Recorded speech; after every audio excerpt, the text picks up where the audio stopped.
In this lecture, I'm going to talk about the structure and function of muscle tissue. Now, muscle tissue is specialised for movement.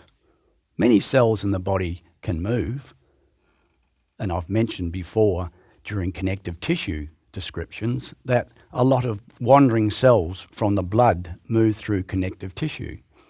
So they can move because they have contractile proteins within them. But movement is not their specific function. Their function is to undergo surveillance in tissues and look for foreign antigens and pathogens. But muscle tissue is specifically designed for movement.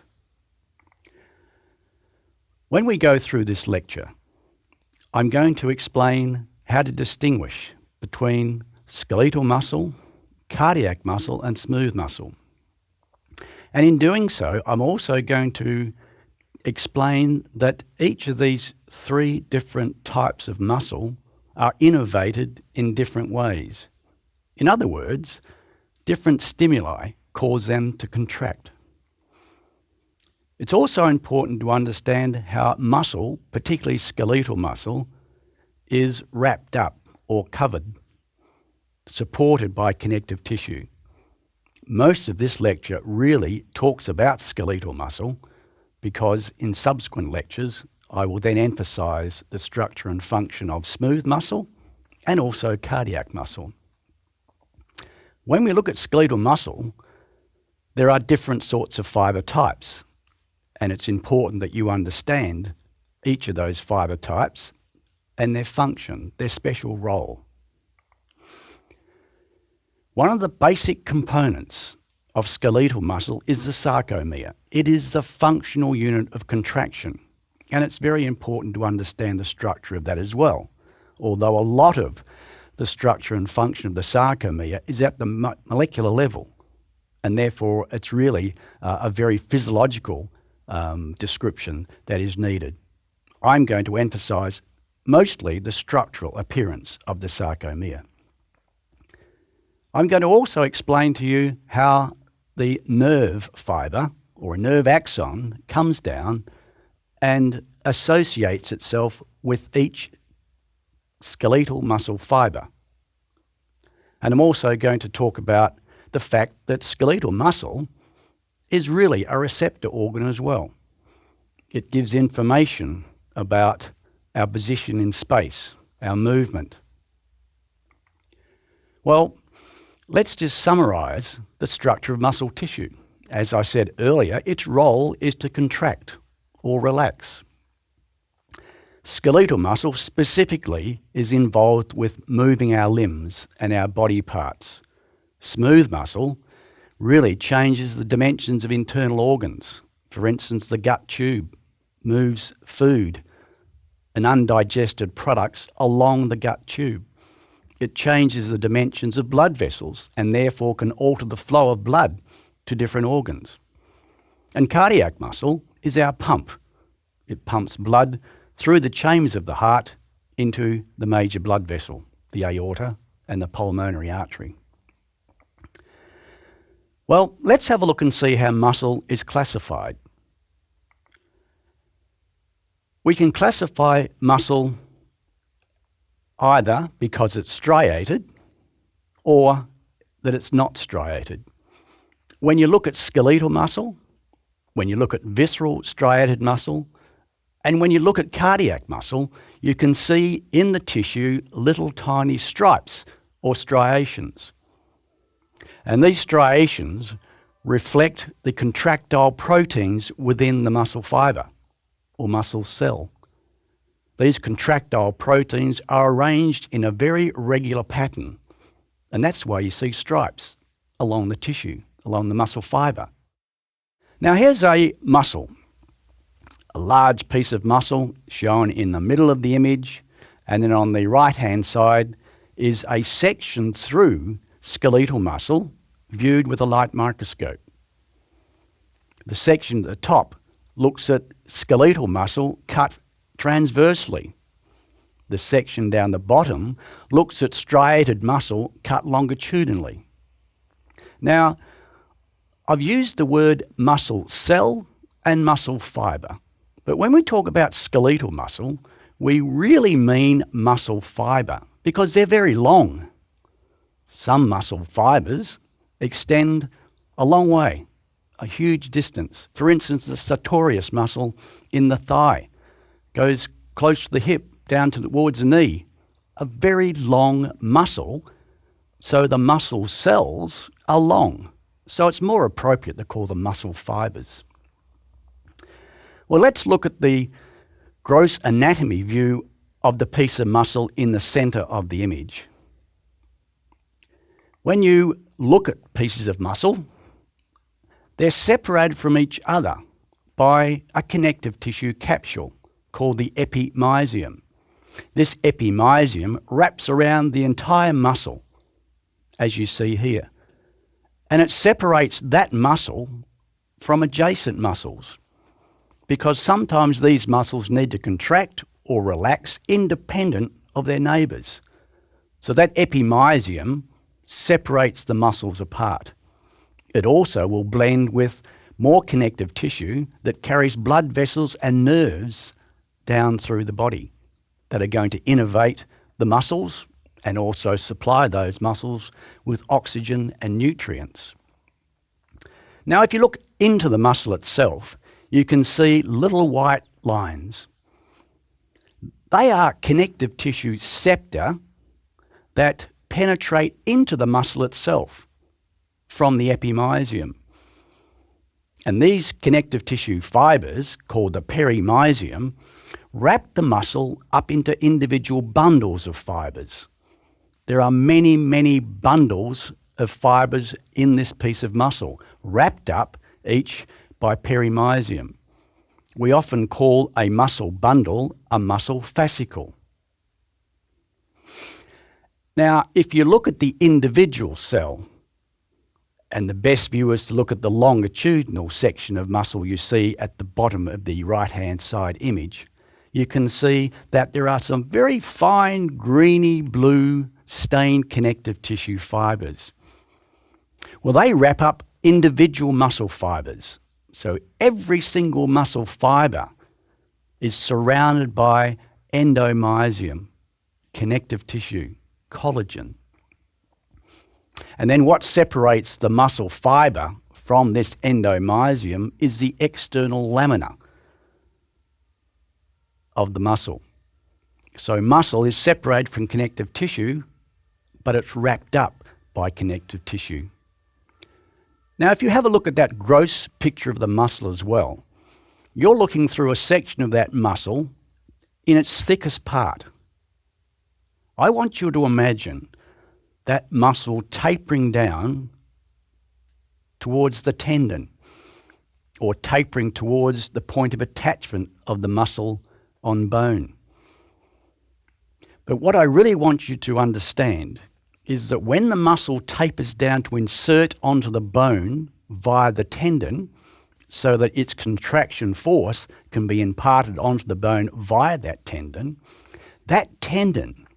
is formed because all those connective tissue fibres from the epimysium, from the perimysium, and from the endomysium, they all come together as the muscle tapers down.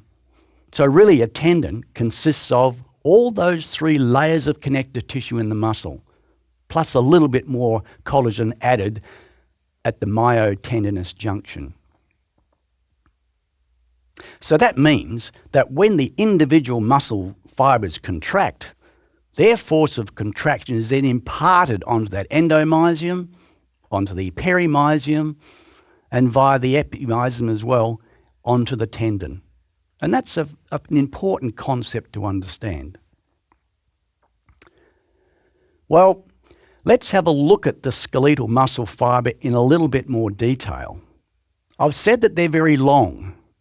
They can be short in certain muscles, but they can also be very long in other muscles. And when you do gross anatomy, you'll realise the difference in muscle length and muscle types, in fact. The shape of different gross anatomy muscles varies depending on what part of the body you look at these different muscles that move the limbs.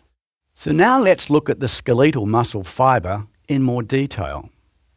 I've already explained that some of these fibres are very long in muscles that are long themselves and extend long distances across joints. Well, these long muscle fibres also vary in their width or their thickness. They can range from 10 to over 100 microns in thickness. The reason why they are long fibres is because during their development, they resulted from the fusion of little cells called myotubes that were derived from myoblasts. And because of that, the fibre is not only very long, but as we'll see later on, it's multinucleated. Many, many nuclei are situated all the way along the skeletal muscle fibre, and they're on the periphery of the fibre, which is an important point to remember. Now, there are some special terms that we use when we talk about skeletal muscle fibres, or muscle in general. First of all, we use the term sarcoplasm to describe the muscle cytoplasm.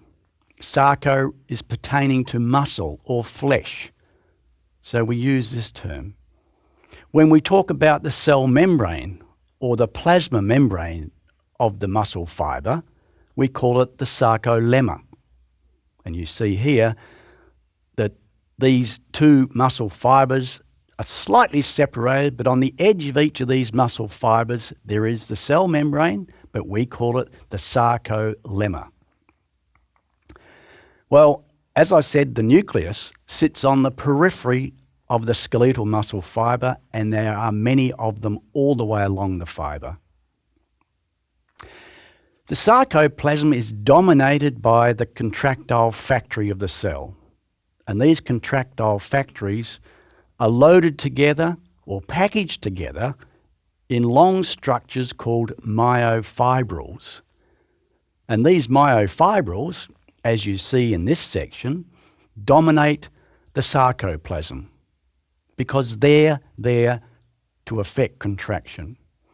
And if you look very, very closely in this image, in the cross-section of the skeletal muscle fibre, you can see all these myofibrils appearing as tiny little red dots when they're cut perfectly transversely. Well, when you look at fresh muscle or sections of muscle and using certain stains, you can identify 3 different muscle fibre types in skeletal muscle. And these reflect the functional capacity or the contractile strength and energy usage of these different muscle fibre types. The red fibres are the most abundant. They have the properties of slow twitch, which means a twitch means really a single muscle contraction. So these slow twitch muscle fibres contract rather slowly. They're also fatigue resistant. They don't tire very quickly. And so these muscle fibres are ideally found in locations of the body where you want to have a rather slow, prolonged contraction, such as in the back, where you really want muscle to adapt to being slow but prolonged contraction to maintain posture, the erect posture. Now, other fibres are medium-sized. They're fast twitch fibres, so they can contract very quickly, and they can also reach maximum contraction tension. They can also be very fatigue resistant because they derive their energy from oxidative glycolytic pathways. They store glycogen and they can undergo anaerobic glycolysis. Now, these type of muscle fibres are ideal where you want a reasonably long contraction, high contraction tension, and muscle that isn't going to tire very easily. So middle distance runners, 400 or 800 metre runners, or even middle distance swimmers would like to have a lot of these fibres. They don't tire easily, but they generate high contractile strength and tension. And the last muscle fibre type is the fast glycolytic fibre. These store enormous amounts of glycogen. They're large fibres. They contract very fast and they generate very high contractile tension. But they're prone to fatigue very quickly. And that's because of the build-up of lactic acid in these fibres during usage. So you see these fibres in sprinters or athletes that have that sort of sprinting type role. So now let's look inside the muscle fibre itself, inside the sarcoplasm, and concentrate now on the structure of these myofibrils. As I said earlier, the muscle myofibrils are made up of all the contractile proteins. They're made up of myofilaments. And these myofilaments consist of a number of different proteins, but the main ones are myosin 2, which are thick filaments, and the thinner actin filaments. These generate movement, and they're wrapped up in bundles within the cell, within these myofibrils. And even though I said earlier that these myofibrils dominate the sarcoplasm, there is still a certain amount of endoplasmic reticulum wrapping around each of these myofibrils, but it's very difficult to see. It appears very sparse because, as I said, the sarcoplasm is dominated by these myofibrils. I use the word endoplasmic reticulum, as we do when we talk about the endoplasmic reticulum in most cells. But in muscle cell, we use the term sarcoplasmic reticulum. Now, this is a diagram of a myofibril showing details of its banding pattern. This banding pattern is reflected in the light microscope picture of muscle we can see when we look at muscle, skeletal muscle, using a microscope. But I really want to explain this particular slide rather slowly and carefully because there's a number of concepts here that are important for you to understand. Remember that the myofibrils are made up of myofilaments, the contractile units. And these myofilaments consist of actin and myosin, and also lots of other proteins that hold these myofilaments in a regular pattern. And that regular pattern is repeated across the myofibril and repeated along the myofibril. So you see this banding pattern that you can see in the diagram. Have a look at the banding pattern in some detail yourself before I start to explain its detail. The muscle fibre here is filled with these myofibrils. That's the first concept that is important for you to understand. That muscle fibre is wrapped up by connective tissue, the perimysium, as a muscle bundle. And that muscle bundle then is packaged together in groups and wrapped up by the perimysium and then the epimysium, and then you have the whole muscle. So let's just go back in the order of magnitude because I think it's very important for you to understand the concept and orders of magnitude of this muscle structure. The muscle shown in the diagram is surrounded by epimysium. Within the muscle itself, there are muscle bundles, muscle fascicles, each wrapped up by perimysium. And then within each muscle bundle or muscle fascicle, there are individual muscle fibres that have endomysium around them as well. And the really important part of the concept now is to have a look within this muscle fibre and appreciate, as I've pointed out, the dominance of individual myofibrils. They make up, as I've said a number of times already, the bulk of the muscle fibre. So have a look at this banding pattern. The diagram shows you a muscle fibril in detail.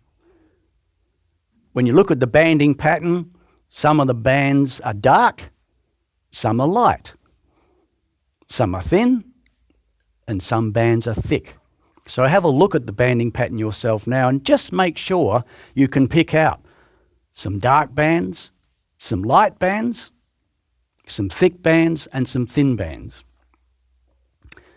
And then we can start to call these bands different names. What I want you to first of all look at is have a look at the diagram of this myofibril and find the Z disc. It's that thin, dark band you can see labelled on the myofibril. And have a look along towards the end of the diagram of the fibre and you can see a light band labelled the I band. The letter I in light reminds me that the light band you see is the I band. Again, think of the letter I and think of the letter I in light. And in the middle of that I band is another Z disc. Well, the distance between one Z disc and another is called the sarcomere. And that sarcomere, as I explained at the very start of the lecture, is the basic unit of contraction in muscle fibre. And that sarcomere, if you look all the way along the diagram of this myofibril, is repeated time and time again along the myofibril for the whole length of the muscle fibre. So make sure that you are really now understanding the concept of what a sarcomere is. It's the structure running between two Z discs, or sometimes we use the term Z-line. Now the I band is really the part of the sarcomere that contains the thin actin filaments. The dark band you see there is labelled A band. Think of the letter A for dark, and that reminds me that the dark band is called the A band, the letter A. Well, that A band represents a region of the sarcomere, it's towards the centre of the sarcomere, that is occupied by the thick myosin filaments, and also the darkness is because there is an overlap between the thin actin filaments and the thick myosin filaments. And right in the middle, you can see another very lightish band with a little dark line running through it. That's the H band. And the line you see is the M line that will be labelled later on. So again, carefully look at the sarcomere, carefully appreciate the light band or the I band, the dark band or the A band, and the central H band with a little line going through the M line.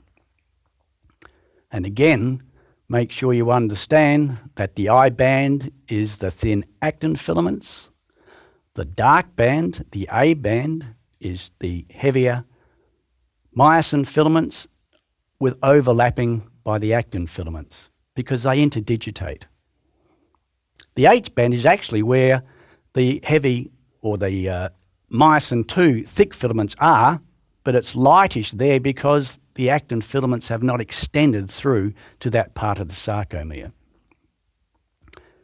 Now, if you look carefully at the H&E section you see there, have a look and see if you can find the banding patterns. You can see the dark band and the light band. Have a look in the middle of the light band and just see if you can start to identify a Z line. I know it's very hard when you look at sections of skeletal muscle fibres, but if you look very carefully, I'm sure you can pick out a Z disc and you can pick out an A band. Well, this is a very important concept for you to understand, the banding pattern and the structure of the sarcomere. As I said, it is the functional most important part of skeletal muscle fibre. It's the contractile unit. Well, this is an electron micrograph of a skeletal muscle fibre showing you a number of myofibrils. And the myofibrils are actually almost lined up in parallel here. There's a slight difference because of shrinkage during processing. But on this particular picture, you can see maybe 1, 2, 3, 4, 5, 6 or so myofibrils separated by a tiny little space you sometimes see, which is going to be the sarcoplasmic reticulum. And I'm going to talk about that in a bit more detail in a moment. But again, look at this picture or image. It's a section of a skeletal muscle fibre viewed with an electron microscope, and the red band you see demarcates a sarcomere. The Z line or Z disc running along the middle of the light or I band, and then the dark band consisting of myosin and overlapping filaments of actin. And then there's the H band and the little M line in the middle. Again, let me stress the importance of really recognising the components of the sarcomere. Well, you know, I'm smiling and having a little laugh here because I want to tell you a little story. I put there the size or the length of the sarcomere when it's relaxed, when it's stretched, or when it's contracted. Now, you know, when I was a student studying histology, I had to sit for an exam as part of my basic tissue exam in histology. And one of the questions I can always remember, it was a multiple choice question. And I don't really like multiple choice questions, but anyway, the question was, what is the length of the sarcomere?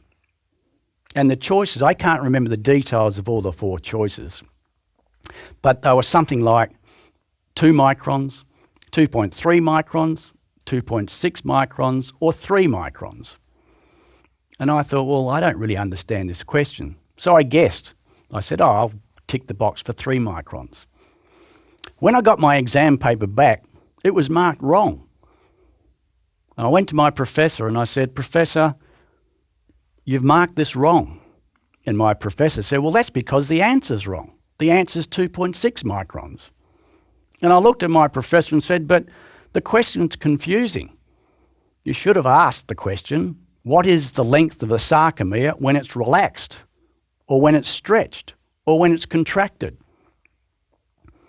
And he smiled at me and he said, okay, Jeff, I will change the question, I will change your mark, I will delete the question and amend your mark and the mark for all the other classmates.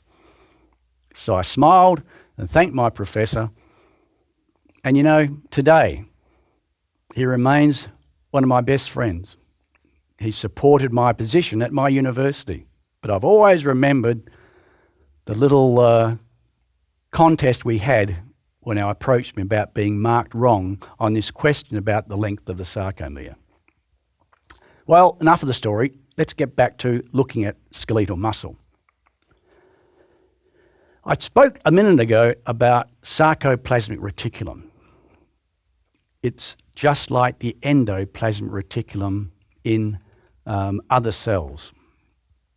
And make sure you now are aware that this sarcoplasmic reticulum is very closely associated with myofibrils. Well, here's a rather complicated picture of the sarcomere. It's important to understand that when muscle contracts, the sarcomere changes in dimensions. And the previous slide showed those dimensions. I think it's important to appreciate that really during contraction, the Z lines move together towards each other. The dark A band remains the same in length, What changes is the length of the H band and the length of the I band, the light band. And that's because, as I've said before, the actin filaments slide in between the darker myosin filaments. And therefore, the I band changes its dimension. It starts to disappear. It gets smaller. And so too does the H band, because the actin filaments extend further along the myosin filaments, that zone where they didn't extend before is now occupied with actin filaments, and so the H bands gets smaller. It's important that you can realise how the contraction occurs. It's important to realise that these Z lines come together, and because of that, some of the bands will change their dimension. Well, I'm not going to talk about the physiology of muscle contraction. You know, the sliding filament hypothesis of muscle contraction, or theory now of muscle contraction, is something that I'll let the physiologist brag about or show off about. I've got plenty of other things to show off about when I talk about histology. So I've just mentioned this slide here to really explain to you that I've mentioned before myosin filaments and actin filaments, and I've really concentrated on those two contractile proteins, but the very ordered structure you see here, the very ordered array of these proteins and the ordered repeated pattern of the sarcomere along the myofibril is because all that information, all those molecules are held together by very special molecules. Some are named there. But don't forget that many, many different molecules hold the structure of the sarcomere together as it appears here. Some of those molecules anchor the myofibrils of the muscle through the sarcolemma of the muscle cell into the extracellular matrix on the outside of the muscle cell. That molecule, or one of those molecules, is dystrophin. And when dystrophin disappears or has a defect and is not produced by the cell, then the person suffers from muscular dystrophy. Let's now look at some of the regulation of how muscle contracts. The physiologist will explain to you that it's very important to have calcium present for muscle contraction. Calcium's very important for the actin and the myosin filaments to interact with each other and for the actin filaments to slide alongside the myosin filaments and therefore shorten the sarcomere. Well, that calcium is stored within the sarcoplasmic reticulum. And this diagram shows you a picture of a number of myofibrils, but also it shows you two very, very important structures. One is the terminal cisterna. In this diagram, you can see a very light bluish component wrapping around each myofibril. That's called the terminal cisterna. That's part of the sarcoplasmic reticulum. It's a very expanded portion of the sarcoplasmic reticulum. That is where calcium is stored. And running down the middle of that terminal cisterna, that component of the sarcoplasmic reticulum storing calcium, is what we call a transverse tubule, or a T system. Together, the transverse tubule and the terminal cisterna are very important components that bring about contraction. The transverse tubule is really an invagination of the sarcolemma, the cell membrane. And what really happens is that when an action potential comes down from a neuron and depolarizes the sarcolemma membrane because of the action of neurotransmitters, then the wave of depolarization passes very quickly along the cell, but it also passes very quickly into the cell through these transverse tubules. So that means that myofibrils, deep inside the middle of the skeletal muscle fibre, get the same impulse, the same wave of depolarization at the same time as myofibrils receive it at the very periphery of the cell. And that wave of depolarization passing down through that transverse tubule to all levels of the myofibrils in the middle of the cell causes the cisterna, the terminal cisterna storing calcium, to release that calcium. And that brings about muscle contraction. And when the contraction's completed, then that calcium's returned back into those terminal cisternas. So this is really a very important ultrastructural specialization that skeletal muscle fibers have to make sure that muscle contraction occurs instantly along the length of the fiber and also right through to the center of the fiber. Well, let's have a look at the neuromuscular junction. The neuromuscular junction consists of an axon that passes down from the nerve fibre, coming down from the spinal cord, reaches the muscle. It then branches into a number of different sorts of branches, maybe 2, 3, maybe many. And then those axons interact with individual skeletal muscle fibres through the neuromuscular junction. Sometimes it's called a motor end plate. And what happens then is that the wave of depolarization passing down, or the action potential passing down through the axon, then releases neurotransmitter from the synaptic cleft. And the synaptic cleft and the muscle have very specialized structures, some of which you can see here.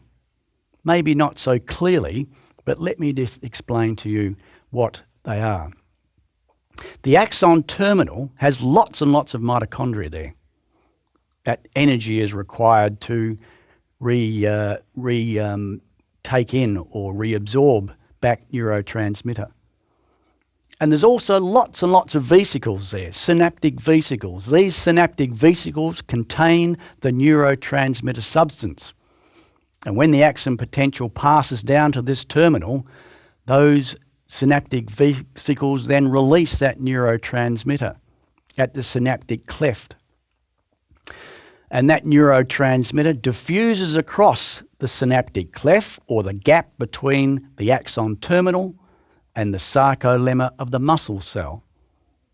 And then the muscle fibre itself has enormous junctional folds. You can see a lot folded appearance of the sarcolemma of the muscle fibre here.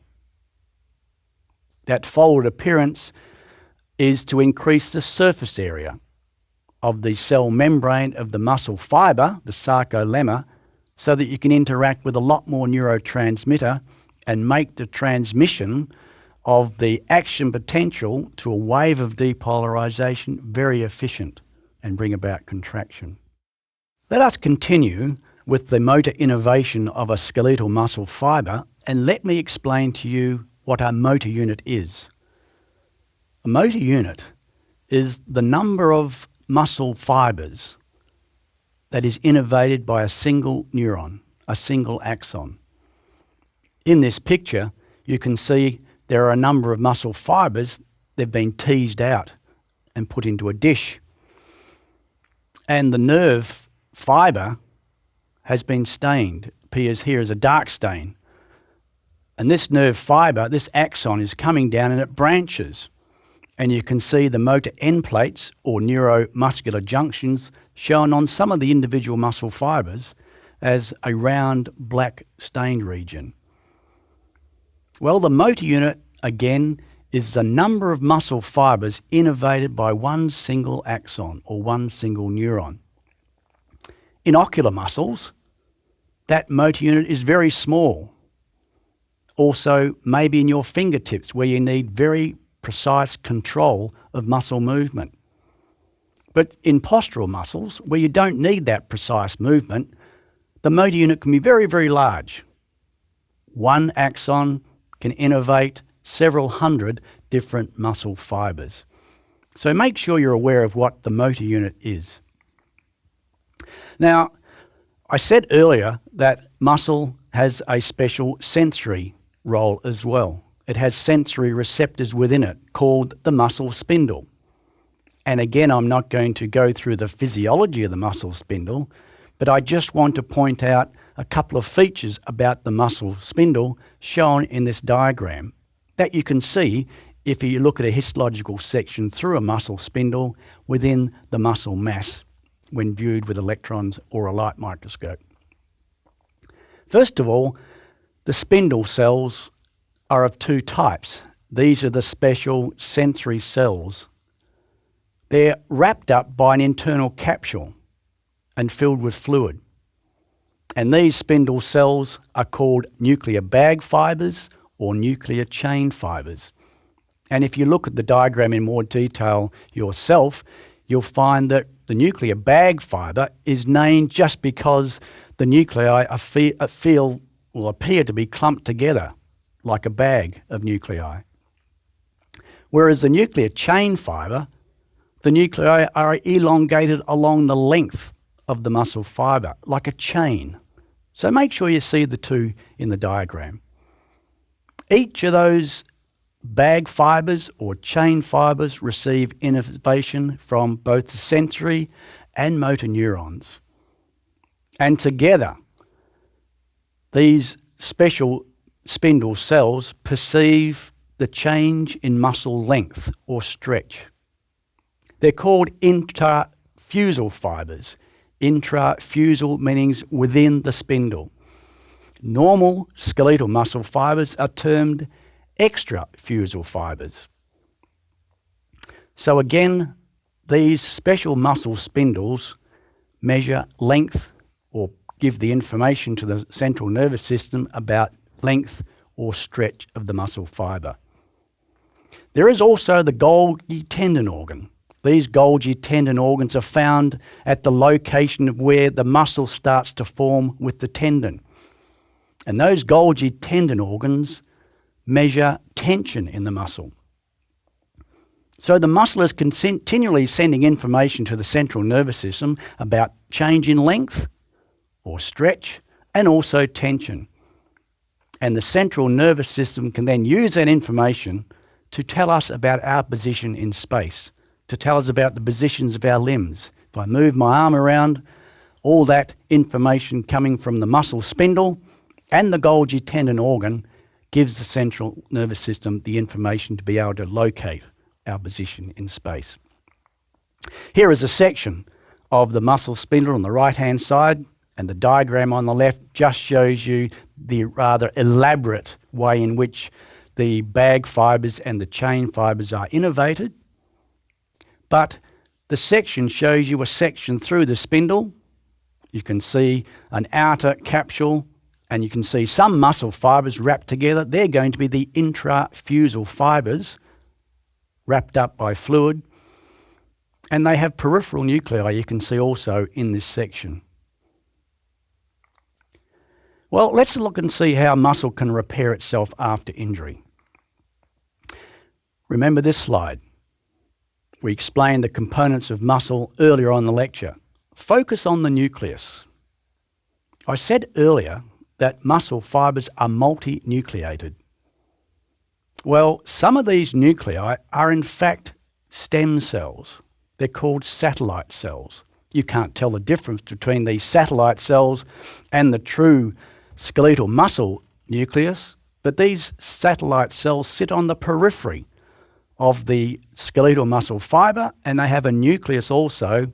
As I said, you cannot tell the difference between the nucleus of these satellite cells and the true nucleus of the skeletal muscle fibre.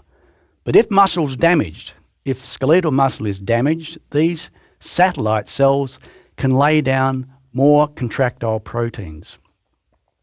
The muscle cell cannot divide, it's fully differentiated. It can only rely on these satellite cells to repair the damaged fibre, to lay down more contractile proteins that will allow the fibre to get thicker and thicker. If you do weightlifting exercises and you increase muscle mass, you don't get more muscle cells because muscle cells can't divide, at least skeletal muscle cells can't divide. The muscle fibre gets bigger, thicker, hypertrophies because of these satellite cells laying down more contractile proteins. I want to briefly just explain to you the difference between striated skeletal muscle and striated cardiac muscle. I'm going to deal with cardiac muscle in more detail when we look at the cardiovascular system. But cardiac muscle fibres are smaller and they're joined end to end at special locations called intercalated discs.